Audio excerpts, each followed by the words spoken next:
Welcome to the Pre Nup, the wedding obsessed podcast designed to help you plan your dream day. I'm your host, Adriana, and each week I'm joined by the industry's top professionals, celebs, influencers, and friends who are sharing their best tips, advice, and mistakes they've made so you don't have to. The Pre Nup is a Love Stories TV podcast. All right, people, so you're gonna plan a wedding. If you've just gotten engaged over the holidays, congratulations on your engagement. I hope you're basking in it and you've enjoyed it and you didn't just get right into the throes of planning, because you do deserve to enjoy the engagement a little bit before you get into the wedding planning. So today we are going to cover just that, getting into the wedding planning, what you should expect, and I'm going to give you a lot of really concrete tips. You're going to want to pull out a pen and paper for this one, because we are going to get into burning questions like, how the hell do I figure out my budget? When should I start looking for a venue? How should I start looking for a venue and where?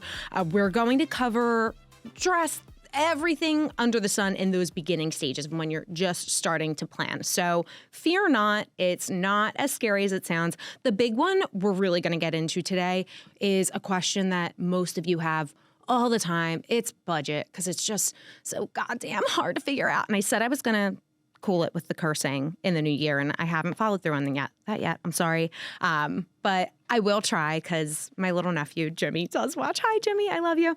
Okay, let's get into the actual wedding planning. Before we do, we had an episode come out a couple weeks ago with Big Vic about the 6 months leading up to your wedding and what you should do for that. So that's a really great follow-up to this episode. So after you listen to this, even if you are in the beginning stages, you might want to listen to that episode as well, just to kind of see what you're in for in those last 6 months. And if you've just gotten engaged, potentially you are in the last 6 months if you're doing a quick wedding. So if you are, I salute you. I'm here to help. Any questions you can always ask. But let's start with the most important thing, the very first step, which is going to be our budget. And it's really, really important that we do this first. So again, take out your piece of paper and pen, and you're going to divide that into 3 columns, 3 pretty little columns, okay? So first column is going to be a number. That number is going to be, what do my fiance and I already have saved that we can/want to put into the wedding? And this is pretty funny, because it reminds me of a Friends episode.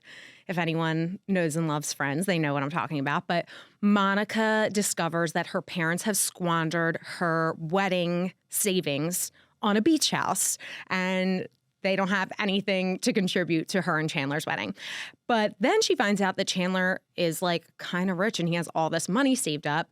He tells her what he has saved, and she's like, oh, great, we can use that for the wedding. And he has to pump the brakes and tell her, no, we can't use all of the money that I have saved on a wedding. And it's an important lesson, because your life is going to continue after the wedding. It's hard to believe, but it will. And you cannot spend all the money that you have saved on this one day. As tempting as it is, and how wonderful and fun things seem on Pinterest and potentially the late TikTok, we'll say, you really, really need to budget and have that number. So, okay, that's column 1. What do we already have? And maybe that's nothing, and that's okay. Don't fret. Column 2 is going to be, how much money will you be receiving from family/other parties? Now, you might be screaming at me at this point and saying, bitch, we're paying for the whole damn thing. How dare you? And don't kill me. This is just something that happens. Some people have family members contribute to a wedding, and that's okay. And some people don't, and that is also okay. Everyone's budget is a little bit different. But on average, this is a stat from the Knot, about all of couples, well, not all of couples, the average couple spends about 49% of their budget. So half of the wedding is paid for by the couple and half is paid by the family. Again, this is not necessarily what you need to do or what everyone does. It's just the average. So please do not come for my neck, which I know you guys love to do. But we are going to take that number from parents, whomever, we're going to add that in. And if that number is 0, you're just going to put Zero. Okay. Now we're going to get to column 3. Column 3 is going to be how much do we want to save during our engagement. So, and how much can we save? So you guys might have heard of the 50, 30, 20 rule. And that just says that whatever your income is, 50% of it should be toward your needs. So that's going to be, your housing, your food, your utilities, things of that nature. 30% should be for your wants, the fun stuff, going out to dinner, hobbies, etc. And then 20% of your budget should be toward savings and paying debts. Now, go to that 30% and whatever you make in a week, do 30% of that number, figure it out what that is for you. That's where your future savings of wedding budget should be coming from, and not the entire 30%. We're going to talk through this, okay? So just because you're getting married does not mean your life is going to stop. You are going to continue, hopefully, to be social and enjoy life, and your wedding planning will just be a part of that life. And yeah, things might get a little bit tighter in terms of your quote-unquote fun stuff, but it shouldn't halt entirely just because you're getting married. So let's take that 30% number, and we're going to take anywhere from 5 to 20% of that. That's where we're going to use for wedding savings. I firmly believe that our wedding savings should not come out of our savings. I think that is like for emergency stuff. And like I said, paying off debts, like you never know what's going to happen. So do not take the wedding, as much as it's important, it's the best day of our lives. We're so looking forward to it. It is not an emergency. It's not an essential. It's a luxury. And we are lucky to be able to do it, but it should go in that fun stuff category. So again, take that 30% and anywhere from 5 to 20%. That's what we're going to use for wedding savings. Now, let's say, you make $1,500 a week. If you are saving 5%, you're on the let's say you're taking, let's do 20%. Let's just be like, we really want a nice wedding. We're going all in. We're going to, save as much as we can. On the high end, you're going to be saving about $300 a week. So that's going to put you around $15K. You'll save around $15,000 a year. That's great. And that's just one of you. That's another reason to even prolong an engagement. You don't have to get married in 6 months, a year. You don't have to do it so fast. Everyone's situation is different. Maybe you want to, but I would highly recommend scheduling your wedding out 1.5 to 2 years. This way you give yourself some cushion, some time to save. You lock in on those 2025 prices if you're having a 2027 wedding, because things are going to keep going up. So that is my recommendation with that. So then we're going to take all those numbers in all 3 columns and we're going to say, okay, this is the number that we're going to have to spend.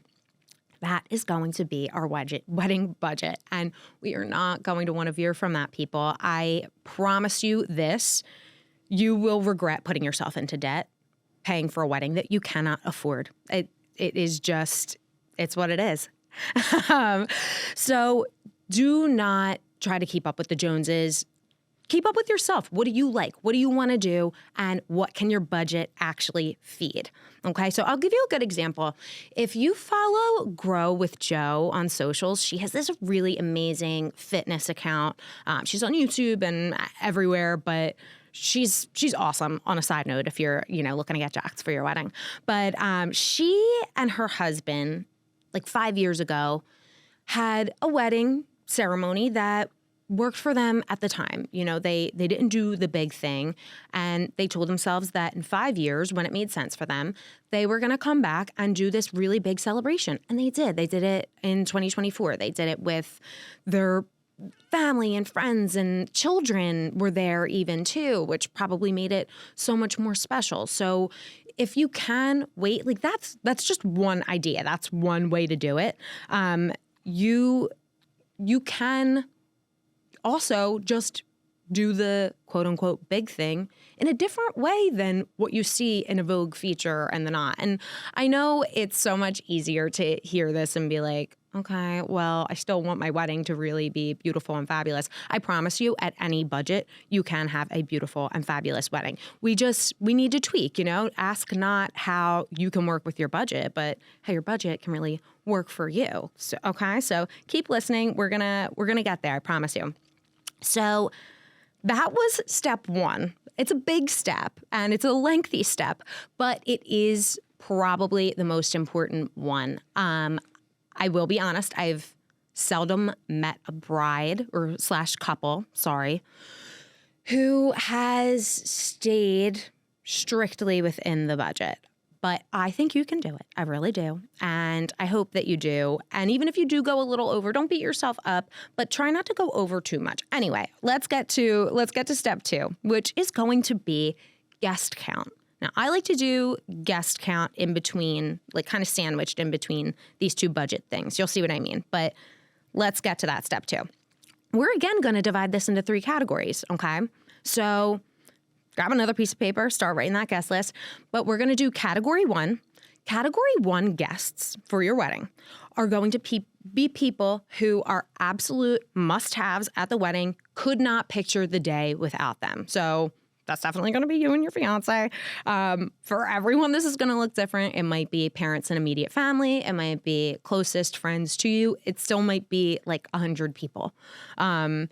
So write your category 1, okay? These are our must-haves, cannot do the day without. Category 2 is going to be people I genuinely love and would love to have at my wedding and would make my wedding day better, okay? So this, if you want to call it your B list, you can do that too, but I call it category 2.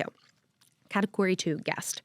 Category 3 guest is a guest that it would be great to have at your wedding or you feel obligated to have, but you don't necessarily need them there, okay? And don't overthink it. Don't think about, your dad's relationship with someone or a category 1 guest's relationship with a category 3. This is purely about you and your fiance and how you categorize these people. And you can do the mental gymnastics later, but stick with me, okay? Now, again, it becomes tricky because maybe you have someone who's a category 1 guest and their twin brother is a category 3 guest, and you feel like you can't invite this person without their twin brother. But still, you're really going to want to stick with this at this point. If twin brother is a category 3, leave them there for now. You could always move them, okay?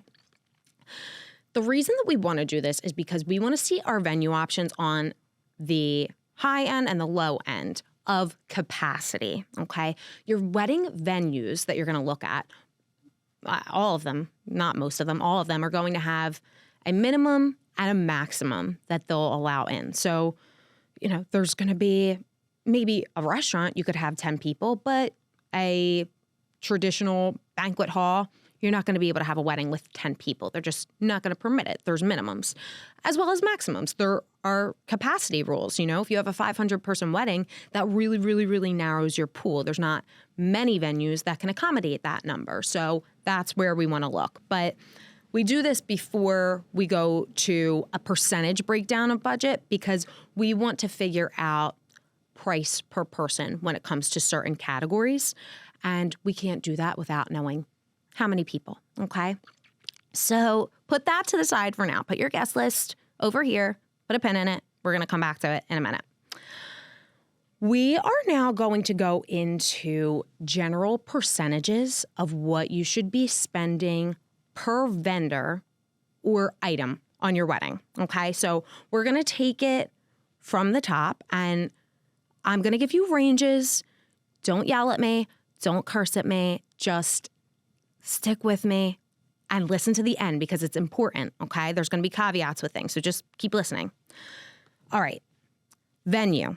Venue is going to be the most expensive, okay? Typically. Usually, couples are going to spend anywhere from 40 to 50% of their wedding budget on the venue, okay? So that's number 1. Number 2, most expensive, is going to be the food. Now, food is going to be anywhere from 10 to 25% of your budget. Okay, so let's just say your budget is $30,000 and you only want to spend 10% of your budget on the food. That's $3,750 per person with tax and gratuity. Okay, so really you're looking at a menu that's about $25 per person. So that's not going to include, a 4-course meal and your cake and full service and all that stuff, but it can still really include very cool things. You can do an awesome buffet with your favorite foods. You could still do a great menu that is within that $25 per person realm. And that's just a number. Your budget might not be 30. It might be lower than that. It might be higher. That's with about a 100-person guest count. So you might have more guests than that. You might have less. So it's something that you want to take into consideration when you're looking at caterers and their menus. Okay, if it's $30 per person, what percentage of the budget does that put me at with the amount of guests that I have? You following me? I hope so. Okay. But like I said, even if it's a low budget, I would say like at the minimum, you're probably going to want to spend about $25 per person just to make sure that people are fed. They're coming to your party and they're coming to your event. If anyone came to your home, you would want to make sure that they had food and drink. It's kind of the same thing, especially if you're the host. But there are great ways to kind of make your budget work for you. Come on. So maybe Aunt Carol makes killer cookies and she's willing to make a few dozen for the reception, and that's your dessert. And you get a small cake from Publix and they just ice it up in really beautiful white icing, and you do just a formality of the cake cutting. You don't need to actually serve cake to all the guests. They can eat Aunt Carol's cookies. So, again, you can make this work for you. It does not have to be the traditional what you think of a wedding with all of these insane past hors d'oeuvres and course after course after course and a huge Viennese buffet. Like, have good food, make sure people are well fed, and give them a good time. It doesn't have to be anything crazy. Okay, let's get to the next vendor, which is going to be photography. That's going to be usually around 7 to 9% of your budget. Same thing's going to go for videography, about 7 to 9% of the budget. And then bar and beverage, sometimes this is worked into your catering price. Sometimes it's not. Depends on what you want, what your caterer offers, bunch of different factors. But usually that's about 7 to 9% of your budget as well. Then we're going to get to rehearsal dinner. And you guessed it, 7 to 9% of the budget is going to be on your rehearsal dinner. I didn't include surrounding events like bridal shower and bachelorette because typically, bachelor party, typically those are thrown by either family or the wedding party. So we don't include those in the budget. But if you are going to, you're going to want to fit that in somewhere and create that percentage of what you might want that to look like. Maybe that's in that 7 to 9%. That is a good realistic number. Next, we're going to go to the attire for the couple, for the marrying couple. So that is going to be around 6 to 8% of the budget. Then we get to a wedding planner or coordinator, which you may or may not have. 6 to 8% of the budget should be allocated for the planner/coordinator. Now we'll get to decor. Decor is very, very, very broad. It includes a lot. It can include your florals, your lighting, your rentals, a bunch of different things. So we put this in the 5 to 20% category. Reason being, depending on where you get married, you might need like nothing. You might really need very, very minimal decor, especially if you're getting married in the daytime and you don't need candlelight and uplighting and pin spotting and all this stuff. So that really eliminates a lot of the cost. And also, if you're getting married during the day, usually that's a cheaper option than doing an evening wedding, especially at a venue that can accommodate more than one wedding in a day. So see where you can, make your budget work for you, okay? Next, we are going to get into your wedding rings, okay? So this is usually around 5 to 10% of the budget. We had Susie Saltzman on an episode couple months ago now, and it's a really great episode. She talks about engagement rings, but also wedding bands. We get into a really great conversation about lab-growns. If you're new to the Pre Nup, welcome. And also, I love lab-growns. I think they are such a great option. I also love moissanite, but to me, a lab-grown diamond is like, yeah, that's where it's at. Who knows what the diamond industry will look like in the next 15 to 20 years because of the growing popularity of lab-growns. If you don't know, it's the same chemical makeup as a diamond. It's just manufactured in a different way. It's not natural. So, well, it's not from the earth. It's manufactured. However, it's completely undistinguishable from a natural diamond. And this really pisses some jewelers off, not Susie, because she's amazing and she's really honest about it and she loves both natural and lab-growns. But some jewelers will like die on this hill if you really need a natural diamond. And I'm here to tell you I vehemently disagree. I'm not in the jewelry industry, but I am in the wedding industry. And I found out about lab-grown diamonds while I was picking up my wedding band. And if I had known about them before, you bet your bottom dollar I would have an enormous engagement ring that was like 5 carats and cost less than what my ring is. And I love my ring so much. It's so beautiful. And I love my Jake who picked it and did an amazing job many moons ago. But yeah, I would say definitely look into that. Or even moissanite. Those options are arguably more ethical. I know we're not really talking ethics right now, but if you're looking for another reason in addition to budget, did I even talk about that? Like the fraction of the cost that lab-growns are in comparison to a natural diamond? It's insane. I don't know what the markdown is, but Google it. Like, it'll make you sick and it'll make you want a lab-grown. So do it. But that actually might even bring your wedding ring percentage down. So if you're not looking for anything crazy, like that might really help the budget a little bit, okay? Next, let's get to honeymoon. If you're fortunate and someone's paying for your honeymoon, that's amazing. But if you're not, you can expect to spend about 5 to 10% of your budget on honeymoon. I beg you, don't skip your honeymoon. It's so important to take a honeymoon and try, if you have to push it off, to push it off like not so far in the future because it's really hard to actually take that honeymoon once you haven't. So if you can't do it right after the wedding, at least plan it right after the wedding.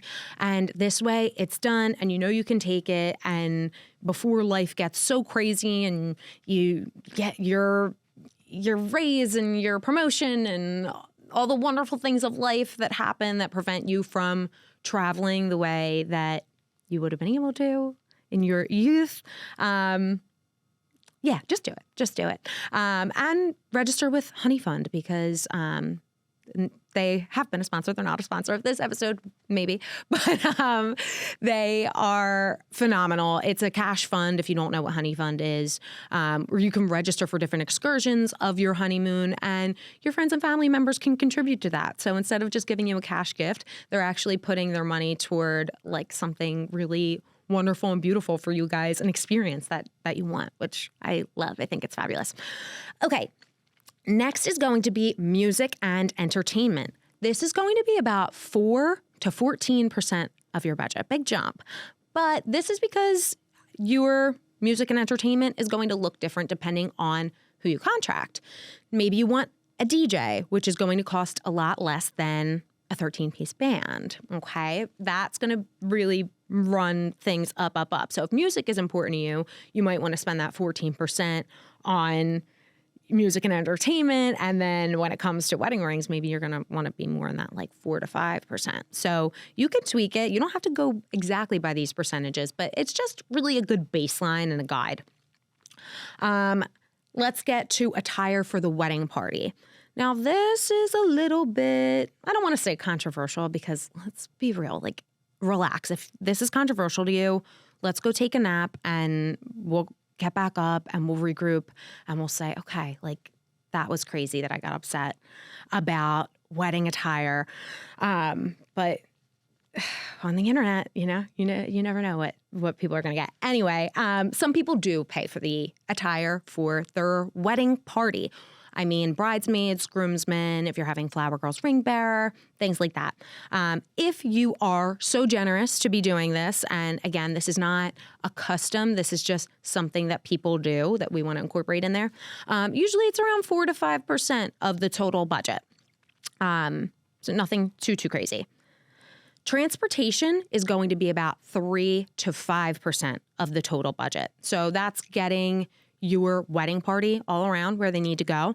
And maybe your guests as well, depending on what kind of wedding you're having. If it's a destination wedding, if you're having your reception and ceremony and other events all in different places, it's kind to provide transportation to your guests. Not necessary, but if you're going to do it, look at that 3 to 5% number. Guest activations. What do I mean by that? Okay, guest activations are going to be things like our photo booth. Maybe we're going to have someone come in. My sister-in-law, Hannah Brockman Art, shout out to Hannah, does these amazing character drawings of guests at weddings, and there's a lot of great artists who do them wherever you may live. She also does live painting, so check her out. But things like live painting, it's technically a guest activation, but things that your guests can do other than just dancing and eating are going to be your guest activations. Now, what I like to do is kind of group your guest activation and your favor into one. So give them something to do and something to take home with them. So that's why I really like these character drawings, these guest drawings, because it's so special for guests to be able to take home with them, and you're paying for your guest activation and your favor all in one. So that actually just eliminates favor off of your percentage list, which is really great. Okay, next we'll get to hair and makeup. This might just be for yourself, and it could be for your wedding party. That is totally up to you. Again, it is not customary to necessarily pay for your wedding party to have their hair and makeup done. But if you are demanding that they have it done, to offer at least a portion or the whole thing toward is very generous. If you're not demanding that they get it done, that's totally fine too. I recommend not demanding anyone have their hair and makeup professionally done. Some people just don't like it. They don't feel comfortable. If they don't feel comfortable, then they're going to be in a bad mood. If they're in a bad mood, then it's going to bring the energy down in your wedding, and no one wants that. We want high energy, happy people, happy wedding parties. Let's make everyone happy. But again, hair and makeup, that's 2 to 5%. Now we'll get to stationery and signage. So some people put signage into the decor category. Some put it into the stationery. It's totally up to you. It depends on what it is and how you want to do it. But stationery and signage should be about 2 to 5% of the budget. This is also going to include your save the dates, your invitations, your menus, your place cards. Sorry, my jersey's coming out. Your escort cards, things of that nature. That's stationery and signage. Then we get to favors, which, you know what, without a guest activation, so many people don't do this. If you don't want to do favors, don't even think twice about it, because you're throwing this beautiful event. A lot of the traditional wedding favors that people do are they just get thrown in the trash. And some people love them and think it's great. I recently had a guest on, Kelsey Coetzer, who you probably know from Instagram and TikTok. She had this amazing wedding last year. And she did matches, which you almost never see anymore, but people loved them so much, especially it's such a vibe to just, get your match and light the candle and then you have it. I don't know.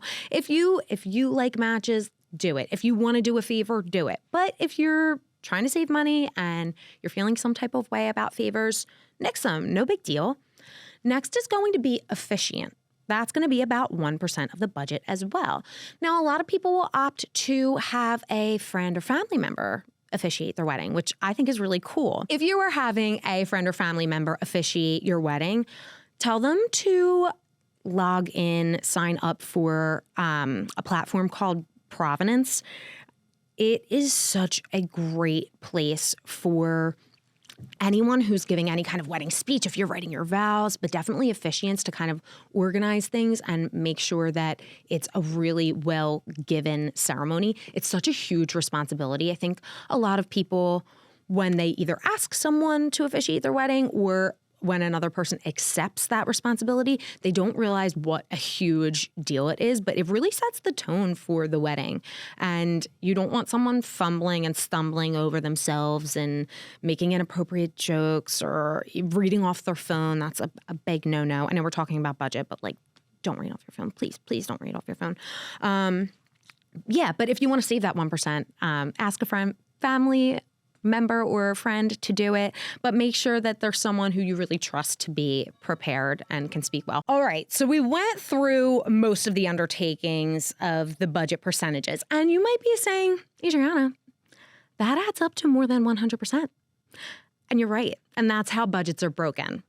Totally kidding. No, the reason it adds up to more than 100% is because different weddings are going to include different things, and not every category of this is going to apply to your wedding. So maybe you're getting married at an all-inclusive venue, which has your catering and your service and all of those things for $200 per person, okay? So if you have a $50K budget and you have 100 people or something, that's still 40% of your venue, but then you get to cross catering off your list completely. And if you're checking my math when the percentages are right, like the percentages I'm giving you are right, but when I'm doing the mental math of 30,000, things like that, don't judge me. I'm not a mathematician. I'm a wedding planner. Come on. I need pen and paper and or my calculator, but you get what I'm saying.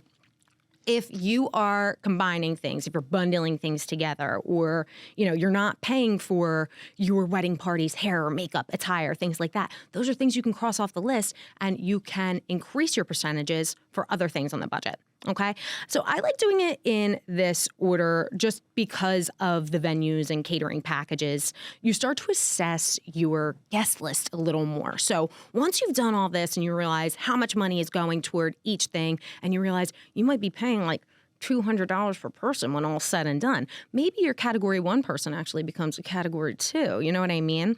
So maybe you have a venue that you're in love with that only holds 50 people. Maybe that category 2 person is now a category 3. So you really start to assess your guest list and budget once you actually see A, what you want, and B, how much it's going to cost, which is a lot. It's all about the tweaks, okay? Again, how can your budget work for you? And it can. It really, really can, I promise you. Now, when it comes to a wedding planner, I always get in trouble, but a wedding planner is not a necessity. It is a luxury, okay? And let's say you have a $15,000 budget. A lot of planners are going to have a minimum, as many vendors do. If a planner has a minimum of $5K and you have a $15,000 budget, no, it's not going to make sense to hire that planner. That's 33% of your budget. That's way too much. Maybe you can do some sort of partial planning. You'll definitely want a coordinator. We'll get into that. There's a platform called Mostest, and it kind of lets you pick your planning a la carte. So if you only need help finding a venue or you're styling a design, you can kind of handpick those things, and it's not percentage-based, it's flat fee. So definitely check them out. Check out the episode with Sarah Klingman. It's a really good one. And she explains those services and lots of fun wedding trends, which you're going to want while you're planning your wedding. So fun. Okay. And if I said it once, I said it a million times. A coordinator is a non-negotiable. Yes, a wedding planner is a luxury, but a coordinator you must have on the wedding day. And we talk about this a lot in the episode with Sarah from Mostest. But your venue might have a venue coordinator, and that's all well and good, but they are the coordinator for that venue. They are not going to be following you around from the time you get up. They work for the venue, and they're there to help you. They're amazing. They're so wonderful. But you're definitely going to want a little bit of backup during the day. So let's say, one of your bridesmaids' dresses just rips in half, or Mr. and Mrs. Smith don't have a spot on the seating chart. You don't want the venue coming to you and being like, oh my God, what do we do? You want a liaison. You want someone in between to be that person to either make the call or be the only one who is communicating with you on those types of things. Because for a bride or a groom, on that day, like, it should be pure enjoyment and love and happiness and light, and not this went awry, what should we do? Because it becomes stressful. It's a lot of pressure on trying to make the day wonderful and beautiful and perfect. So having that person there, and especially to facilitate the formalities, and there's a million reasons. We talk about it a lot. So if you want more on coordinators, you can listen to past episodes about that. But I just always have to drive it home because I think it's really important. Before I move on from budget, very, very important that you make sure you are accounting for any kind of service charges, gratuities, and if you decide, tips. I know a lot of you have very strong opinions on tips, and that's okay. But should you decide to tip, you might want to. People are providing a service for you. So in the United States, that is customary. But not all people do, and no judgment there. But it's something that not a lot of people who are getting married think about until the end. And then they're like, oh, crap, how much do we tip for this or that? So it's something that you might just kind of want to have turning in the early stages, okay?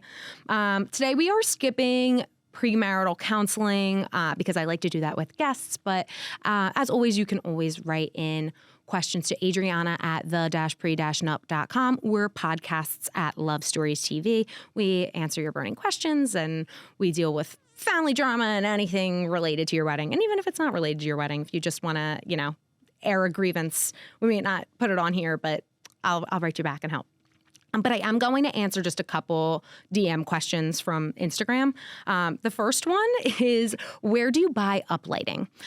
So if you don't know what uplighting is, they're basically these LED lights that shine from floor to ceiling, usually on like a pillar or beam or a focal point of the room.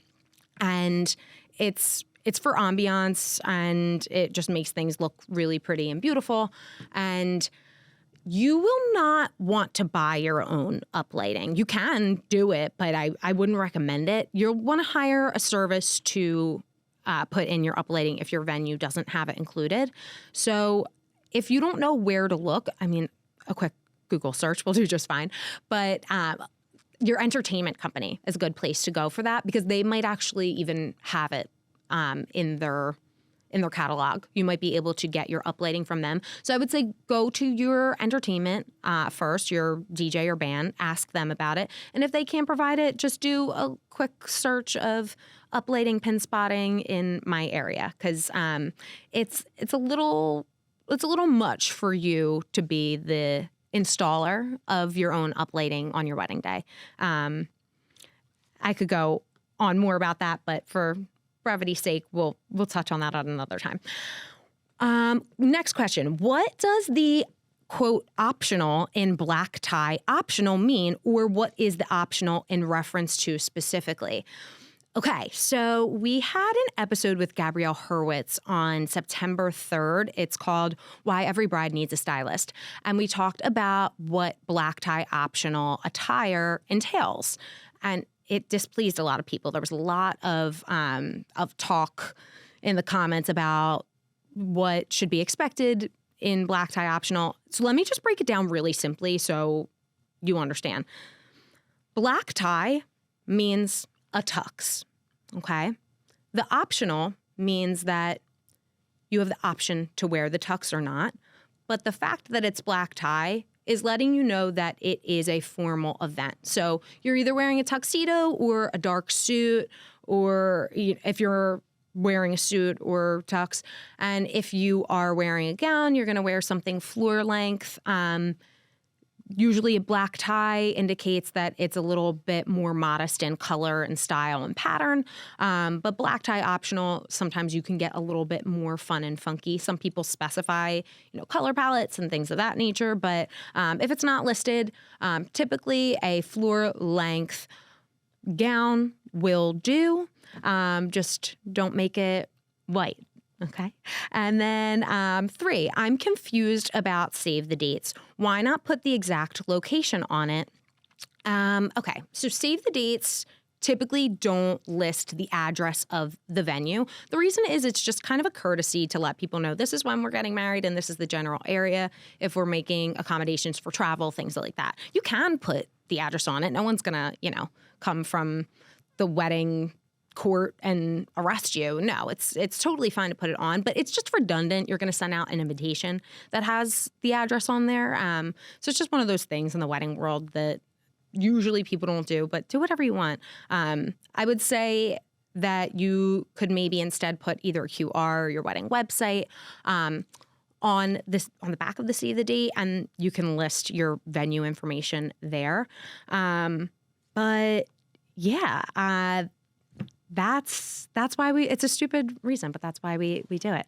Okay, so that's our episode today, you guys. It was I'm winded. I told Matt before we started that I don't like doing solos, and I don't, but we got through it, and I think it was important. I hope you took a lot from this, and yeah, we'll catch you next week. Thank you so much for listening. You can find me on Instagram at _pre_nup and maybe TikTok at _pre_nup, but maybe not. Maybe bye-bye TikTok, and that's okay otherwise. But big thank you to Erica and Nadia for making magic happen, and Matt today. Love you all lots. Thanks so much. Goodbye.